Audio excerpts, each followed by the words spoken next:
Orang tengah cari rumah mampu milik yang betul-betul dekat area JB dah senang nak ke mana-mana. Ini dia Minori daripada Mahsing. Development berkonsepkan Jepun ini bertempat di Taman Seri Austin. Salah satu lokasi yang hot dekat JB ni. Ikutkan target asal, siap sekitar akhir 2027 macam tu. Tapi kalau tengok progres sekarang ni, uish, macam boleh siap awal lagi tau. Mahsing ni memang terkenal dengan reputasi siapkan projek dia tepat pada masanya ataupun lebih awal.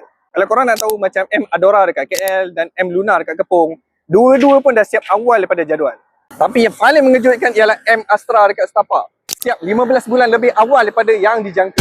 Tapi saya faham je, korang kata fikir kan, kalau siap awal sangat ni, kualiti ada. Jom kita tengok fakta bukan auta. So M Astra dapat skor tinggi tau, sebanyak 97.03% untuk penilaian daripada CIDB. Dan skor kualiti klasik, saya tak tahu sangatlah nak sebut macam mana, sebanyak 89%. Jadi korang boleh jangkakan kualiti yang mantap juga untuk M Minori ni. Lagipun salah satu kontraktor dia adalah Kim Lun. Tak pelik lah. Berita baiknya guys, projek yang tengah laku sekarang ini masih ada beberapa unit sahaja lagi yang tinggal. Anggaran ansuran bulanan bermula sekitar 1,300 macam tu je. So kalau korang nak tahu lebih lanjut dan view rumah contoh untuk projek ni, komen kat bawah, jom dapatkan rumah impian korang sekarang.